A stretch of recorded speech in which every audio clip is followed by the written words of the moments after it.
इफिसियों के नाम पौलुस प्रेरित की पत्री, पहला अध्याय। पौलुस की ओर से जो परमेश्वर की इच्छा से यीशु मसीह का प्रेरित है, उन पवित्र और मसीह यीशु में विश्वासी लोगों के नाम जो इफिसुस में हैं, हमारे पिता परमेश्वर और प्रभु यीशु मसीह की ओर से तुम्हें अनुग्रह और शांति मिलती रहे। हमारे प्रभु यीशु मसीह के परमेश्वर और पिता का धन्यवाद हो कि उसने हमें मसीह में स्वर्गीय स्थानों में सब प्रकार की आशीष दी है, जैसा उसने हमें जगत की उत्पत्ति से पहले उसमें चुन लिया कि हम उसके निकट प्रेम में पवित्र और निर्दोष हों,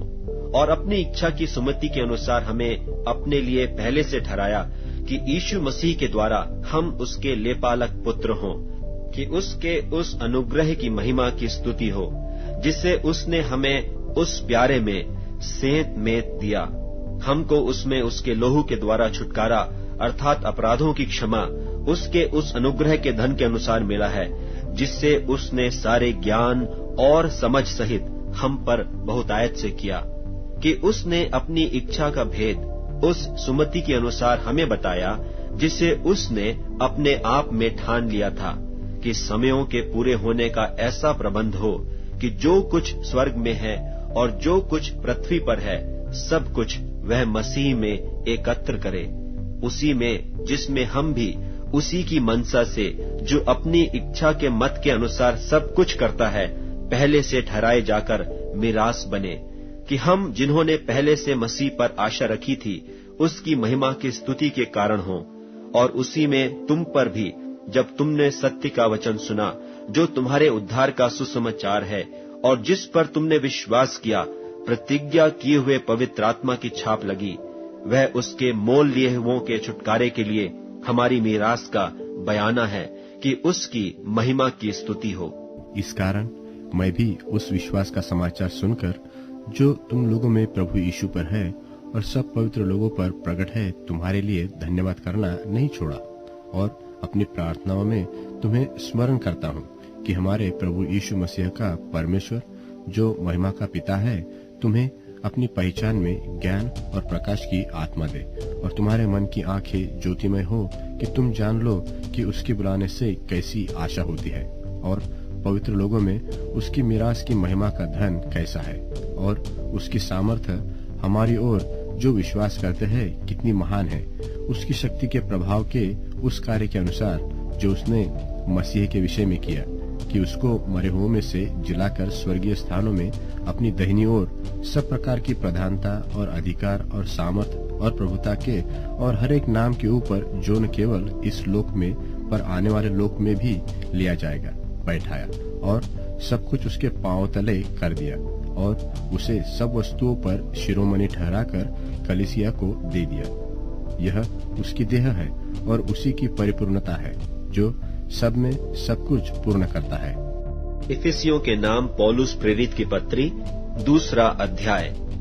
और उसने तुम्हें भी जिलाया जो अपने अपराधों और पापों के कारण मरे हुए थे, जिनमें तुम पहले इस संसार की रीति पर और आकाश के अधिकार के हाकिम अर्थात उस आत्मा के अनुसार चलते थे जो अब भी आज्ञा न मानने वालों में कार्य करता है। इनमें हम भी सब के सब पहले अपने शरीर की लालसाओं में दिन बिताते थे, और शरीर और मन की मनसाएं पूरी करते थे, और लोगों के समान स्वभाव ही से क्रोध की संतान थे। परंतु परमेश्वर ने जो दया का धनी है, अपने उस बड़े प्रेम के कारण जिससे उसने हमसे प्रेम किया, जब हम अपराधों के कारण मरे हुए थे, तो हमें मसीह के साथ जिलाया। अनुग्रह ही से तुम्हारा उद्धार हुआ है, और मसीह यीशु में उसके साथ उठाया और स्वर्गीय स्थानों में उसके साथ बैठाया, कि वह अपनी उस कृपा से जो मसीह यीशु में हम पर है, आने वाले समयों में अपने अनुग्रह का असीम धन दिखाए। क्योंकि विश्वास के द्वारा अनुग्रह ही से तुम्हारा उद्धार हुआ है, और यह तुम्हारी ओर से नहीं वरन परमेश्वर का दान है, और न कर्मों के कारण, ऐसा न हो कि कोई घमंड करे। क्योंकि हम उसके बनाए हुए हैं और मसीह यीशु में उन भले कामों के लिए सृजे गए जिन्हें परमेश्वर ने पहले से हमारे करने के लिए तैयार किया। इस कारण स्मरण करो कि कि तुम जो शारीरिक रीति से अन्य जाति हो और जो लोग शरीर में हाथ के किए हुए खतने से खतना वाले कहलाते हैं, वे तुमको खतना रहित कहते हैं।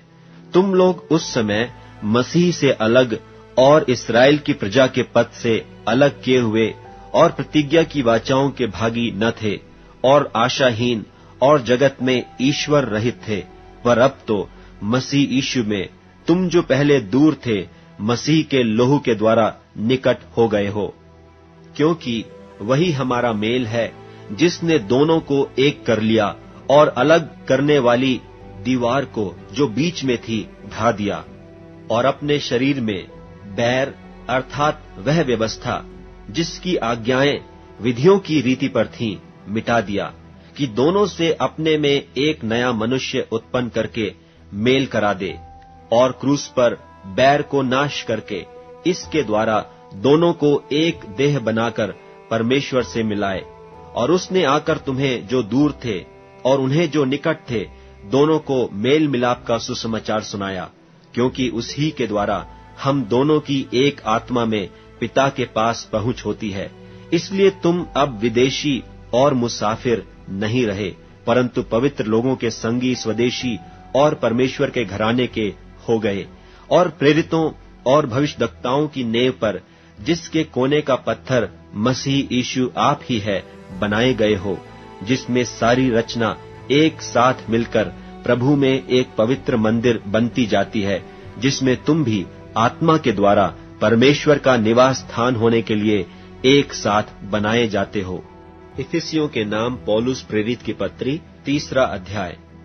इसी कारण मैं पौलुस, जो तुम अन्य जातियों के लिए मसीह यीशु का बंधुआ हूं,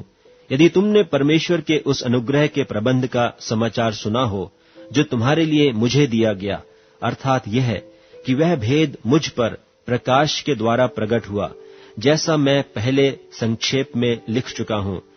जिससे तुम पढ़कर जान सकते हो कि मैं मसीह का वह भेद कहां तक समझता हूं, जो और समयों में मनुष्यों की संतानों को ऐसा नहीं बताया गया था, जैसा कि आत्मा के द्वारा अब उसके पवित्र प्रेरितों और भविष्यद्वक्ताओं पर प्रकट किया गया है। अर्थात यह कि मसीह यीशु में सुसमाचार के द्वारा अन्य जातीय लोग मिरास में साझी और एक ही देह के और प्रतिज्ञा के भागी हैं, और मैं परमेश्वर के अनुग्रह के उस दान के अनुसार जो उसकी सामर्थ के प्रभाव के अनुसार मुझे दिया गया, उस सुसमाचार का सेवक बना। मुझ पर, जो सब पवित्र लोगों में से छोटे से भी छोटा हूं, यह अनुग्रह हुआ कि मैं अन्य जातियों को मसीह के अगम्य धन का सुसमाचार सुनाऊं, और सब पर यह बात प्रकाशित करूं कि उस भेद का प्रबंध क्या है जो सबके सृजनहार परमेश्वर में आदि से गुप्त था, ताकि अब कलीसिया के द्वारा परमेश्वर का नाना प्रकार का ज्ञान उन प्रधानों और अधिकारियों पर जो स्वर्गीय स्थानों में हैं प्रकट किया जाए, उस सनातन मनसा के अनुसार जो उसने हमारे प्रभु मसीह यीशु में की थी, जिसमें हमको उस पर विश्वास रखने से हियाव और भरोसे से निकट आने का अधिकार है। इसलिए मैं विनती करता हूं कि जो क्लेश तुम्हारे लिए मुझे हो रहे हैं, उनके कारण हियाव न छोड़ो, क्योंकि उनमें तुम्हारी महिमा है। मैं इसी कारण उस पिता के सामने घुटने टेकता हूं, जिससे स्वर्ग और पृथ्वी पर हर एक घराने का नाम रखा जाता है, कि वह अपनी महिमा के धन के अनुसार तुम्हें यह दान दे कि तुम उसके आत्मा से अपने भीतरी मनुष्यत्व में सामर्थ पाकर बलवंत होते जाओ, और विश्वास के द्वारा मसीह तुम्हारे हृदय में बसे, कि तुम प्रेम में जड़ पकड़कर और नेव डालकर सब पवित्र लोगों के साथ भली भांति समझने की शक्ति पाओ कि उसकी चौड़ाई और लंबाई और ऊंचाई और गहराई कितनी है, और मसीह के उस प्रेम को जान सको जो ज्ञान से परे है, कि तुम परमेश्वर की सारी भरपूरी तक परिपूर्ण हो जाओ। अब जो ऐसा सामर्थ्य है कि हमारी विनती और समझ से कहीं अधिक काम कर सकता है, उस सामर्थ्य के अनुसार जो हम में कार्य करता है, कलीसिया में और मसीह यीशु में उसकी महिमा पीढ़ी से पीढ़ी तक युगानुयुग होती रहे। आमीन। इफिसियों के नाम पौलुस प्रेरित की पत्री, 4 अध्याय। सो मैं जो प्रभु में बंधुआ हूँ तुमसे विनती करता हूँ कि जिस बुलाहट से तुम बुलाए गए थे उसके योग्य चाल चलो, अर्थात सारी दीनता और नम्रता सहित और धीरज धरकर प्रेम से एक दूसरे की सह लो और मेल के बंध में आत्मा की एकता रखने का यत्न करो। एक ही देह है और एक ही आत्मा, जैसे तुम्हें जो बुलाए गए थे अपने बुलाए जाने से एक ही आशा है, एक ही प्रभु है, एक ही विश्वास, एक ही बपतिस्मा और सबका एक ही परमेश्वर और पिता है, जो सबके ऊपर और सबके मध्य में और सब में है। पर हम में से हर एक को मसीह के दान के परिमाण से अनुग्रह मिला है। इसलिए वह कहता है कि वह ऊंचे पर चढ़ा और बंधुआई को बांध ले गया और मनुष्यों को दान दिए। उसके चढ़ने से और क्या पाया जाता है? केवल यह कि वह पृथ्वी की निचली जगहों में उतरा भी था, और जो उतर गया यह वही है जो सारे आकाश से ऊपर चढ़ भी गया कि सब कुछ परिपूर्ण करे। और उसने कितनों को प्रेरित नियुक्त करके और कितनों को भविष्यद्वक्ता नियुक्त करके और कितनों को सुसमाचार सुनाने वाले नियुक्त करके और कितनों को रखवाले और उपदेशक नियुक्त करके दे दिया, जिससे पवित्र लोग सिद्ध हो जाएं और सेवा का काम किया जाए और मसीह की देह उन्नति पाए, जब तक कि हम सब के सब विश्वास और परमेश्वर के पुत्र की पहचान में एक न हो जाएं और एक सिद्ध मनुष्य न बन जाएं और मसीह के पूरे डील डौल तक न बढ़ जाएं, ताकि हम आगे को बालक न रहें, जो मनुष्यों की ठग विद्या और चतुराई से उनके भ्रम की युक्तियों की और उपदेश की हर एक बयार से उछाले और इधर उधर घुमाए जाते हों, वरन प्रेम में सच्चाई से चलते हुए सब बातों में उसमें जो सिर है अर्थात मसीह में बढ़ते जाएं, जिससे सारी देह हर एक जोड़ की सहायता से एक साथ मिलकर और एक साथ गठकर उस प्रभाव के अनुसार जो हर एक भाग के परिमाण से उसमें होता है, अपने आप को बढ़ाती है कि वह प्रेम में उन्नति करती जाए। इसलिए मैं यह कहता हूँ और प्रभु में जताए देता हूँ कि जैसे अन्य जातीय लोग अपने मन की अनर्थ रीति पर चलते हैं, तुम अब से फिर ऐसे न चलो,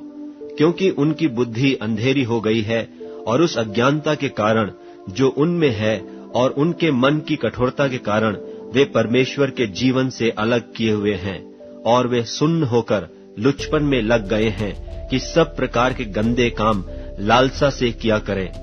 पर तुमने मसीह की ऐसी शिक्षा नहीं पाई, वरन तुमने सचमुच उसी की सुनी और जैसा यीशु में सत्य है उसी में सिखाए भी गए, कि तुम अगले चाल चलन के पुराने मनुष्यत्व को, जो भरमाने वाली अभिलाषाओं के अनुसार भ्रष्ट होता जाता है, उतार डालो और अपने मन के आत्मिक स्वभाव में नए बनते जाओ और नए मनुष्यत्व को पहन लो, जो परमेश्वर के अनुसार सत्य की धार्मिकता और पवित्रता में सृजा गया है। इस कारण झूठ बोलना छोड़कर हर एक अपने पड़ोसी से सच बोले, क्योंकि हम आपस में एक दूसरे के अंग हैं। क्रोध तो करो पर पाप मत करो। सूर्य अस्त होने तक तुम्हारा क्रोध न रहे और न शैतान को अवसर दो। चोरी करने वाला फिर चोरी न करे, वरन भले काम करने में अपने हाथों से परिश्रम करे, इसलिए कि जिसे प्रयोजन हो उसे देने को उसके पास कुछ हो। कोई गंदी बात तुम्हारे मुंह से न निकले, पर आवश्यकता के अनुसार वही जो उन्नति के लिए उत्तम हो, ताकि उससे सुनने वालों पर अनुग्रह हो। और परमेश्वर के पवित्र आत्मा को शोकित मत करो, जिससे तुम पर छुटकारे के दिन के लिए छाप दी गई है। सब प्रकार की कड़वाहट और प्रकोप और क्रोध और कलह और निंदा सब बैर भाव समेत तुमसे दूर की जाए, और एक दूसरे पर कृपाल और करुणामय हो। और जैसे परमेश्वर ने मसीह में तुम्हारे अपराध क्षमा किए, वैसे ही तुम भी एक दूसरे के अपराध क्षमा करो। इफिसियों के नाम पौलुस प्रेरित की पत्री 5वां अध्याय। इसलिए प्रिय, बालकों की नाई परमेश्वर के सदृश्य बनो और प्रेम में चलो, जैसे मसीह ने भी तुमसे प्रेम किया और हमारे लिए अपने आप को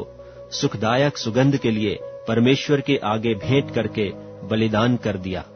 और जैसा पवित्र लोगों के योग्य है, वैसा तुम में व्यभिचार और किसी प्रकार अशुद्ध काम या लोभ की चर्चा तक न हो, और न निर्लज्जता, न मूढ़ता की बातचीत की, न ठट्ठे की, क्योंकि ये बातें सोहती नहीं, वरन धन्यवाद ही सुना जाए। क्योंकि तुम यह जानते हो कि किसी व्यभिचारी या अशुद्ध जन या लोभी मनुष्य की, जो मूरत पूजने वाले के बराबर है, मसीह और परमेश्वर के राज्य में मीरास नहीं। कोई तुम्हें व्यर्थ बातों से धोखा न दे, क्योंकि इन्हीं कामों के कारण परमेश्वर का क्रोध आज्ञा न मानने वालों पर भड़कता है। इसलिए तुम उनके सहभागी न हो, क्योंकि तुम तो पहले अंधकार थे, परंतु अब प्रभु में ज्योति हो। सो ज्योति की संतान की नाई चलो, क्योंकि ज्योति का फल सब प्रकार की भलाई और धार्मिकता और सत्य है। और यह परखो कि प्रभु को क्या भाता है, और अंधकार के निष्फल कामों में सहभागी न हो, वरन उन पर उलाहना दो, क्योंकि उनके गुप्त कामों की चर्चा भी लाज की बात है। पर जितने कामों पर उलाहना दिया जाता है, वे सब ज्योति से प्रकट होते हैं, क्योंकि जो सब कुछ को प्रकट करता है वह ज्योति है। इस कारण वह कहता है, हे सोने वाले जाग और मुर्दों में से जी उठ, तो मसीह की ज्योति तुझ पर चमकेगी। इसलिए ध्यान से देखो कि कैसी चाल चलते हो। निर्बुद्धियों की नाई नहीं, पर बुद्धिमानों की नाई चलो, और अवसर को बहुमोल समझो, क्योंकि दिन बुरे हैं। इस कारण निर्बुद्धि न हो, पर ध्यान से समझो कि प्रभु की इच्छा क्या है। और दाखरत से मतवाले न बनो, क्योंकि इससे लुचपन होता है, पर आत्मा से परिपूर्ण होते जाओ, और आपस में भजन और स्तुति गान और आत्मिक गीत गाया करो, और अपने अपने मन में प्रभु के सामने गाते और कीर्तन करते रहो। और सदा सब बातों के लिए हमारे प्रभु यीशु मसीह के नाम से परमेश्वर पिता का धन्यवाद करते रहो, और मसीह के भय से एक दूसरे के अधीन रहो। हे पत्नियों, अपने अपने पति के ऐसे अधीन रहो जैसे प्रभु के, क्योंकि पति पत्नी का सिर है, जैसे कि मसीह कलीसिया का सिर है, और आप ही देह का उद्धार करता है।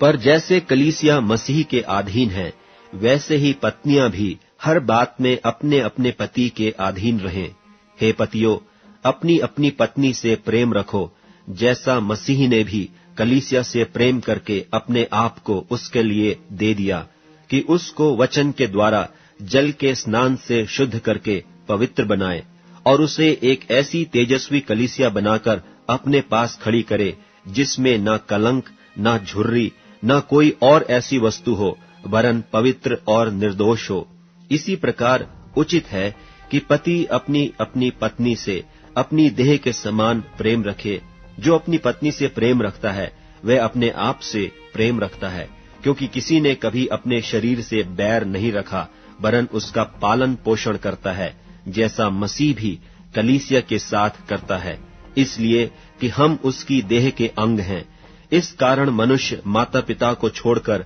अपनी पत्नी से मिला रहेगा, और वे दोनों एक तन होंगे। यह भेद तो बड़ा है, पर मैं मसीह और कलीसिया के विषय में कहता हूँ। पर तुम में से हर एक अपनी पत्नी से अपने समान प्रेम रखे, और पत्नी भी अपने पति का भय माने। इफिसियों के नाम पौलुस प्रेरित की पत्री 6वां अध्याय। हे बालकों, प्रभु में अपने माता पिता के आज्ञाकारी बनो, क्योंकि यह उचित है। अपनी माता और पिता का आदर कर। यह पहली आज्ञा है, जिसके साथ प्रतिज्ञा भी है, कि तेरा भला हो और तू धरती पर बहुत दिन जीवित रहे। और हे बच्चे वालों, अपने बच्चों को रिस न दिलाओ, परंतु प्रभु की शिक्षा और चेतावनी देते हुए उनका पालन पोषण करो। हे दासों,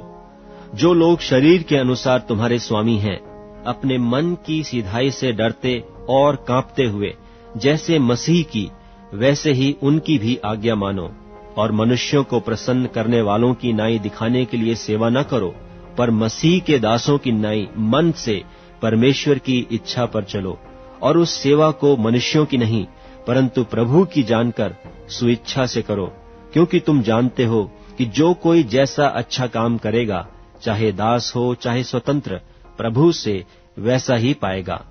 और हे स्वामियों, तुम भी धमकियां छोड़कर उनके साथ वैसा ही व्यवहार करो, क्योंकि जानते हो कि उनका और तुम्हारा दोनों का स्वामी स्वर्ग में है और वह किसी का पक्ष नहीं करता। निदान प्रभु में और उसकी शक्ति के प्रभाव में बलवंत बनो। परमेश्वर के सारे हथियार बांध लो कि तुम शैतान की युक्तियों के सामने खड़े रह सको, क्योंकि हमारा यह मल्ल युद्ध लोहू और मांस से नहीं, परंतु प्रधानों से और अधिकारियों से और इस संसार के अंधकार के हाकिमों से और उस दुष्टता की आत्मिक सेनाओं से है जो आकाश में है। इसलिए परमेश्वर के सारे हथियार बांध लो कि तुम बुरे दिन में सामना कर सको और सब कुछ पूरा करके स्थिर रह सको। सो सत्य से अपनी कमर कसकर और धार्मिकता की झिलम पहनकर और पांव में मेल के सुसमाचार की तैयारी के जूते पहनकर और उन सब के साथ विश्वास की ढाल लेकर स्थिर रहो, जिससे तुम उस दुष्ट के सब जलते हुए तीरों को बुझा सको। और उद्धार का टोप और आत्मा की तलवार जो परमेश्वर का वचन है ले लो, और हर समय और हर प्रकार से आत्मा में प्रार्थना और विनती करते रहो, और इसीलिए जागते रहो कि सब पवित्र लोगों के लिए लगातार विनती किया करो, और मेरे लिए भी, कि मुझे बोलने के समय ऐसा प्रबल वचन दिया जाए कि मैं हियाव से सुसमाचार का भेद बता सकूं, जिसके लिए मैं जंजीर से जकड़ा हुआ राजदूत हूं, और यह भी कि मैं उसके विषय में जैसा मुझे चाहिए हियाव से बोलूं।